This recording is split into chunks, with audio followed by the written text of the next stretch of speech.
You think motorcyclists are reckless idiots showing off in traffic? I get it.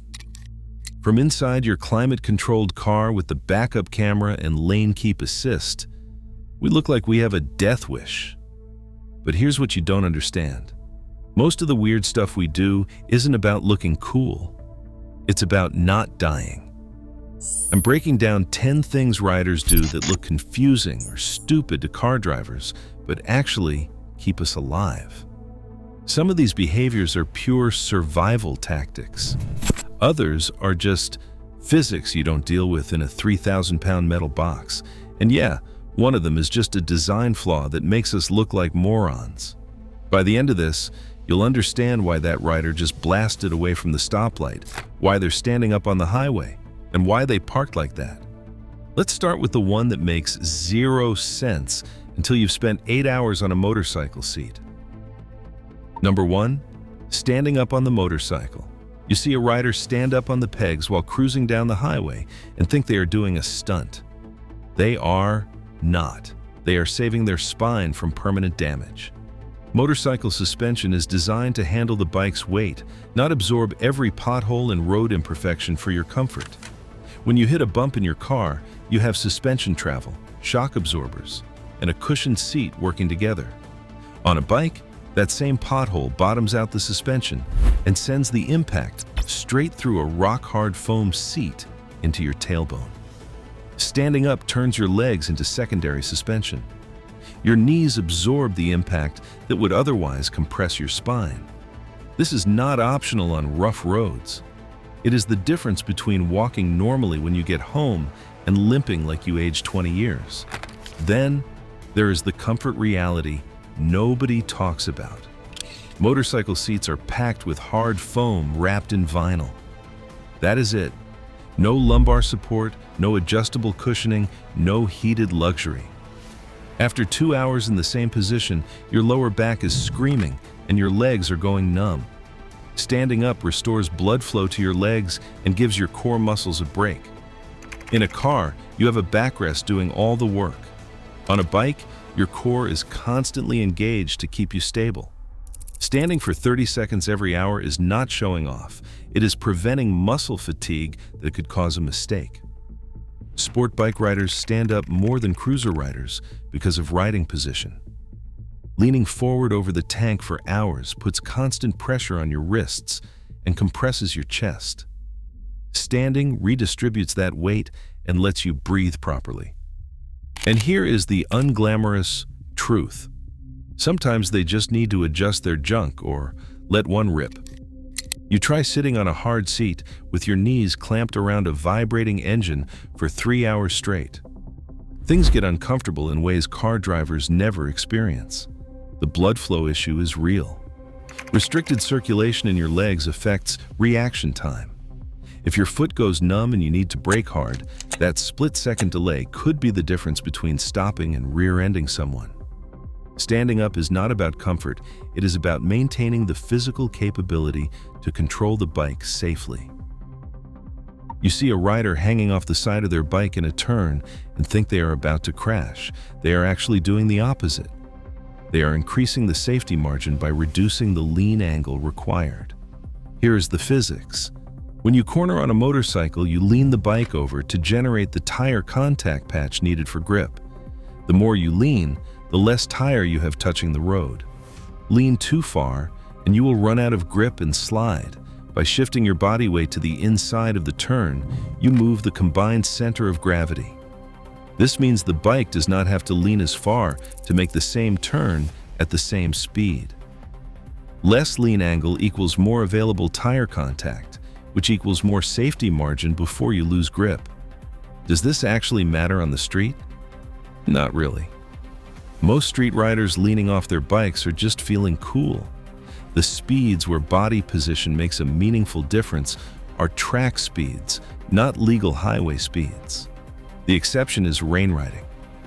When the road is wet, keeping the bike as upright as possible while cornering is critical. Wet pavement cuts your available grip in half. Hanging off the bike lets you take a turn at a safer lean angle when traction is compromised. But here is the real reason riders do it. The physical sensation is addictive. Leaning a 500-pound motorcycle through a corner while your body moves independently creates a connection to the physics that you never feel in a car. Your car turns when you rotate the steering wheel. The bike turns when you and the machine work together. Body weight matters more on a motorcycle because of the weight ratio. Moving 180 pounds of rider on a 500-pound bike shifts 26% of the total mass. Moving that same 180 pounds in a 3,000-pound car shifts 5%. Your body position on a bike actually changes how it handles. Number 3, slowing down without brake lights. This is where riders create a dangerous situation without meaning to. You are following a motorcycle and suddenly it is slowing down fast, but the brake light never comes on. You panic brake because you were not expecting it. What is happening is engine braking.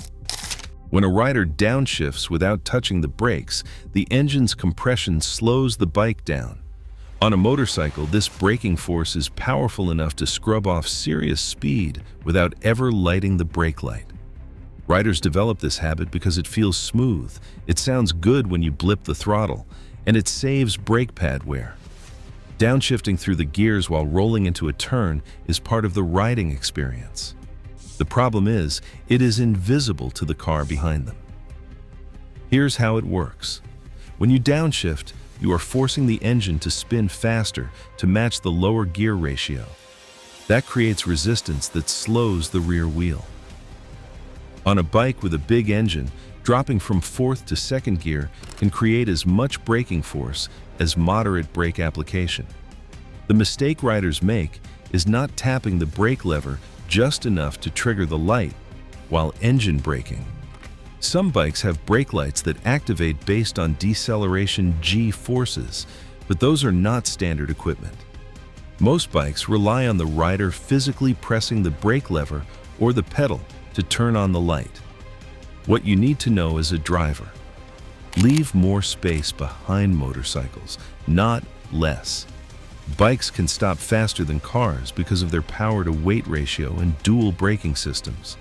Even when you see the brake light, they are decelerating harder than you think. The consequence math is brutal. A bike going 60 miles per hour can stop in about 120 feet with good brakes and tires. Your average car needs 140 feet. When the rider is engine braking without showing a light, you have even less warning before the gap closes. Increase your following distance. The 2-second rule you learned in driver's education becomes a 3-second rule behind motorcycles. They can and will slow down faster than you expect, and they might not signal it. Number 4, riding with blinker on forever. You have been following a motorcycle with its turn signal blinking for the last 2 miles. You think the rider is an oblivious idiot. The brutal truth is, most motorcycles do not have self-canceling turn signals, and the rider forgot it was on.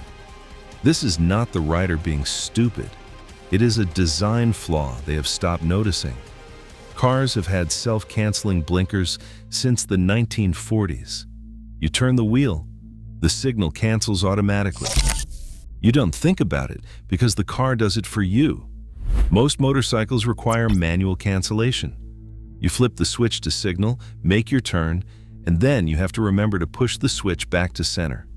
After years of driving cars where this happens automatically, riders develop muscle memory that does not include that extra step.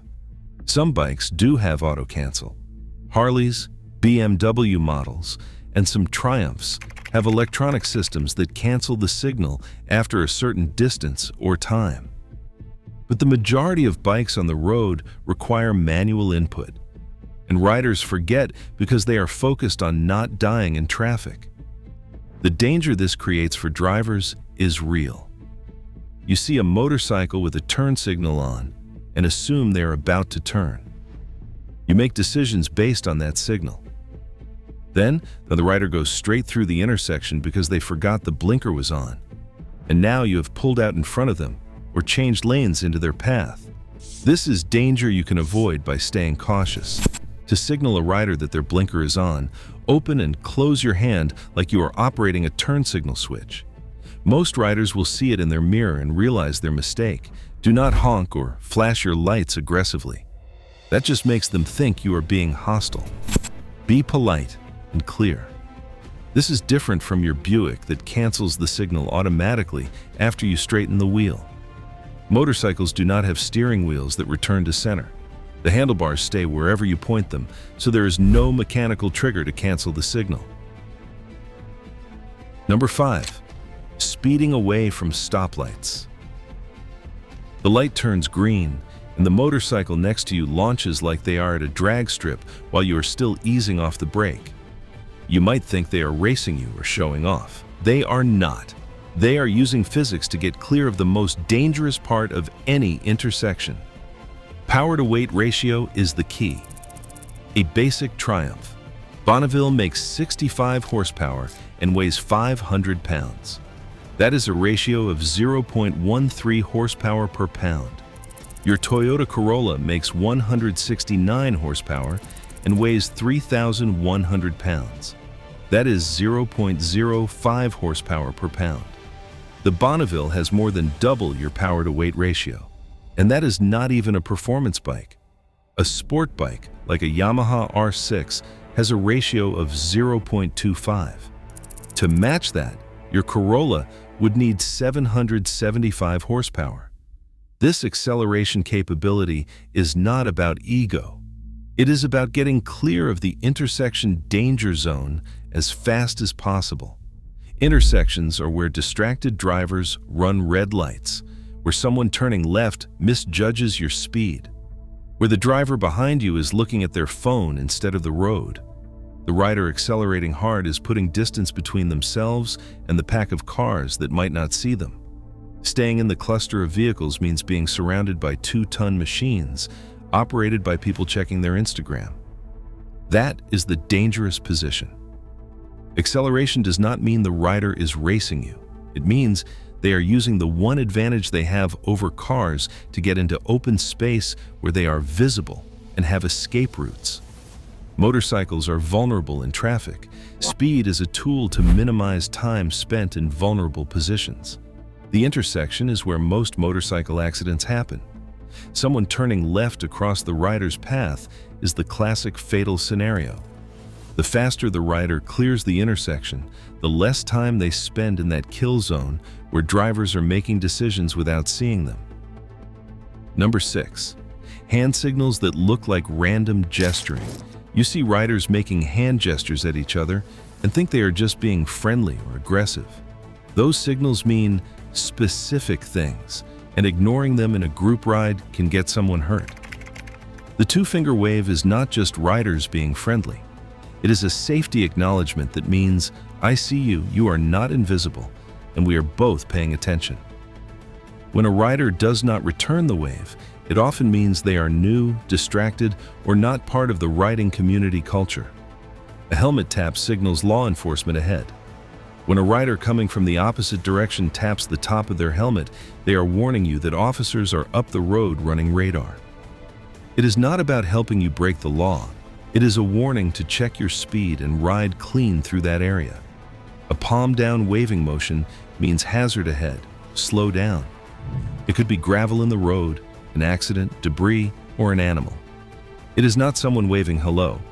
It is an urgent warning to reduce speed and increase awareness for whatever is coming up. Why riders use hand signals instead of relying on electronics. Radios and intercoms fail, batteries die, and not everyone has communication systems. Hand signals work across all rider groups regardless of equipment. They are the universal language that functions when technology fails. The consequence of ignoring these signals in group rides is immediate. If someone taps their helmet to warn about law enforcement and you blast past at 85 miles per hour, you are the one getting pulled over. If someone signals hazard ahead and you ignore it, you are the one hitting the gravel patch at speed and going down. These are not random gestures. They are survival communication that has been standardized across decades of riders trying not to die on the road together. Number 7. Riding a dirt bike on the street. That is not a dirt bike. You might not realize motorcycles exist beyond Harleys and sport bikes. What you are seeing is a dual sport, supermoto, or adventure bike, and it is completely street legal, purpose-built for pavement. Dual sport bikes have off-road styling with knobby tires and high suspension, but they are designed to be ridden on streets and highways. Supermotos look like dirt bikes with street tires. Adventure bikes look like they should be crossing deserts, but they spend most of their time commuting. These bikes are street legal from the factory. They have headlights, turn signals, mirrors, and license plates. They are registered, insured, and inspected just like your car. The confusion comes from styling that looks off-road capable, which it is, but that does not make them illegal on pavement. The common misconception is that all motorcycles fit into two categories, cruisers or sport bikes. The reality is, there is an entire spectrum of bikes designed for different purposes. Some prioritize comfort, some prioritize performance, and some prioritize versatility. Number 8. Lane splitting and filtering. You're sitting in stopped traffic and a motorcycle comes threading between lanes. You think they're insane. The data says they're actually safer than sitting behind your bumper. The overheating problem is real for air-cooled engines. Motorcycles rely on airflow for cooling. Sitting in stop-and-go traffic with no air moving across the engine means temperatures climb fast. Older bikes and cruisers without liquid cooling can overheat in traffic jams, which leads to engine damage or a stalled bike in the middle of the road. Overheating can leave a rider stranded. But the bigger issue is rear-end collisions. When a motorcycle is stopped in traffic, it is a small target that distracted drivers don't see until it's too late. Rear-ending a car means crumpled bumpers and insurance claims. Rear-ending a motorcycle means the rider goes to the hospital or the morgue. Hospital is the best case. Lane filtering at stoplights and splitting lanes in slow-moving traffic puts the bike in a position where it can't be rear-ended. The physics of why this is safer is simple. A bike between lanes has cars on both sides acting as barriers. A bike behind your bumper is a sitting target for the texting driver 3 cars back. California legalized it because the data showed it reduced motorcycle accidents. European countries have allowed it for decades for the same reason. When done properly at reasonable speeds, filtering is safer than making riders sit in traffic like cars. The proper way to filter is slow speed differential, staying between the fast lanes where cars expect faster movement, and reading traffic to predict lane changes. The Squidway is splitting lanes at 70 miles per hour while traffic is doing 40 miles per hour. That's stupidity, not safety. Number 9. The loud exhaust myth. Let's talk about the most annoying myth in motorcycling, that loud pipes save lives. It is mostly ego wrapped in a safety excuse, and the physics do not support it. People claim a loud exhaust makes you more visible to cars. The problem is, exhaust pipes point backward, so the sound projects behind the bike, not in front where the car about to merge into you is located. By the time that driver hears your straight pipes, you are already past them, or they have already started the lane change. The real reasons riders run loud exhausts have nothing to do with safety. Performance gains are legitimate on race bikes where every horsepower matters. Aftermarket exhausts reduce weight and improve flow. Weight reduction matters when you're chasing lap times. On the street, you are saving maybe 15 pounds and gaining 3 horsepower you will never use. Then, there is the honest answer. It sounds cool and makes riders feel like they are on something powerful. That is fine. Own it. But do not pretend your 110 decibel exhaust is safety equipment when you are damaging your hearing and annoying everyone within a quarter mile. Hearing damage is real. Sustained exposure to sound levels above 85 decibels causes permanent hearing loss. Most aftermarket exhausts put out 95 to 110 decibels at the rider's position.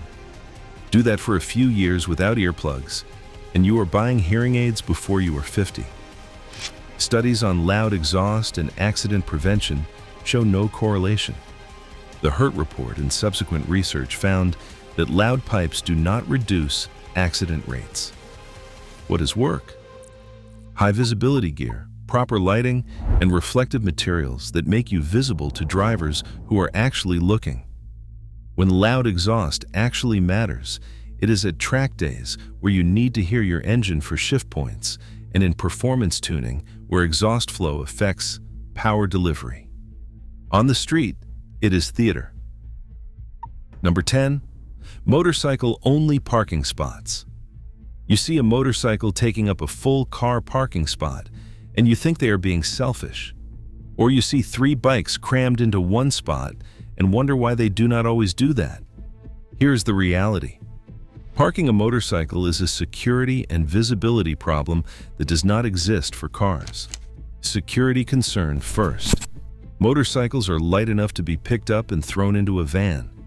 A couple of people can load a $15,000 sport bike in under 30 seconds. Parking in a visible high-traffic spot reduces theft risk. Parking tucked between cars where nobody can see it makes the bike an easy target. Visibility issue next.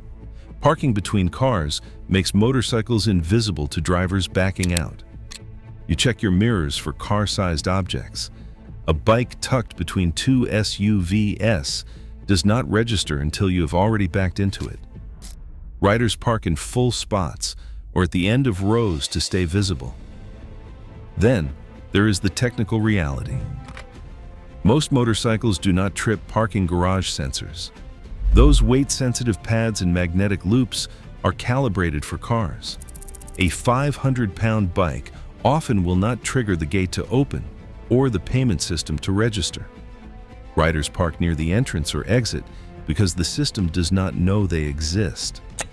Finally, the math on why a bike deserves a parking spot. Your Corolla costs $25,000. A Ducati costs $20,000. A Harley costs $30,000. The value of the vehicle is not determined by its footprint. That bike taking up a full spot has as much right to secure parking as your sedan. The behaviors that look reckless are usually survival tactics or just physics you do not deal with in a car. Which of these have you yelled at a rider for doing? Leave a comment and let me know. And hit subscribe so we can keep building understanding between riders and drivers.